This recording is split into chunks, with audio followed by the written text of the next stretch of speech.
Okay, we're going to start the speech. Would everybody please go sit down for me? Thank you. Just a minute, please.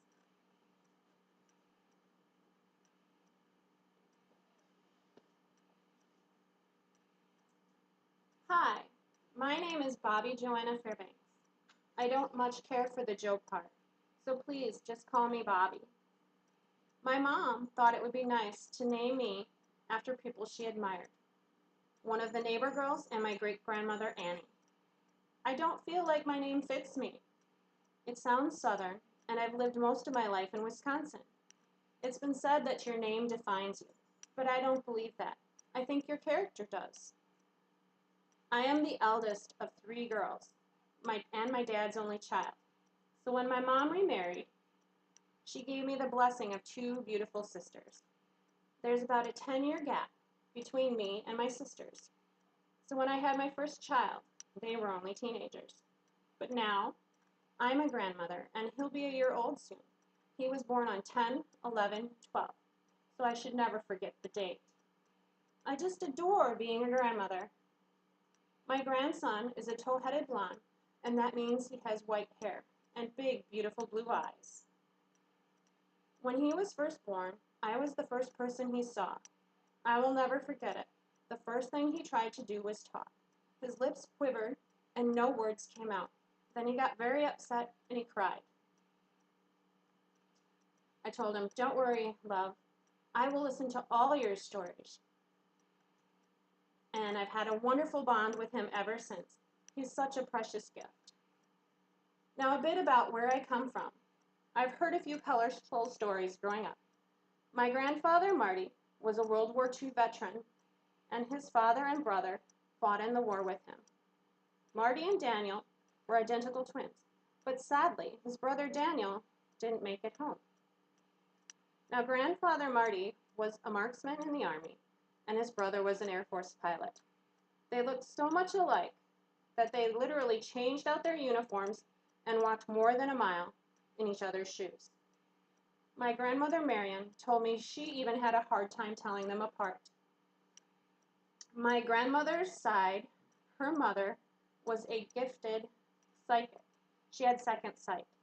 This wasn't talked about very much since my family were devout Catholics. Yet, even with that, I was raised to believe that I was a gypsy princess and that my family stemmed from royalty.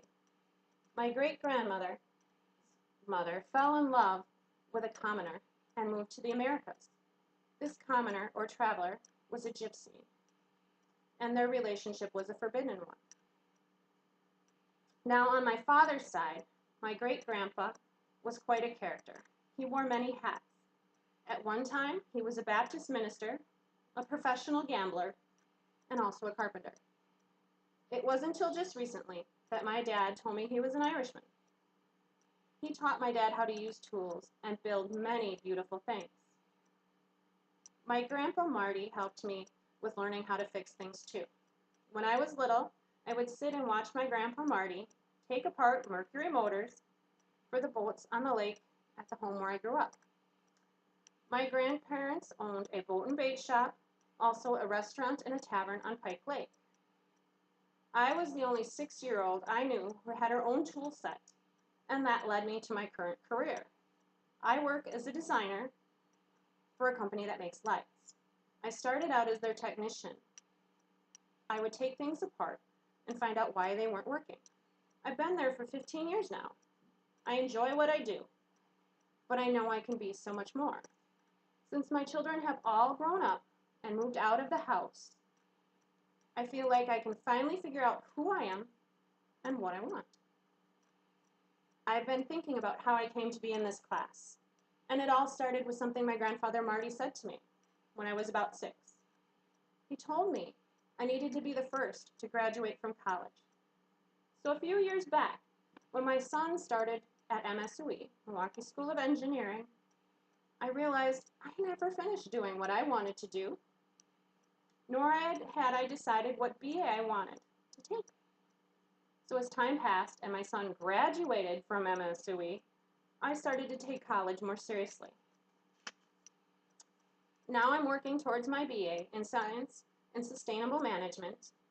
And yes, I did start my family early in life, and it's been a long road trying to understand what's out there for me, the path that I'm still traveling, but it's been a wonderful journey so far. So all in all, that was a little bit about me and how I arrived here today, and I know there is more out there for me, and all I have is time, and who knows how far I will go. Thank you.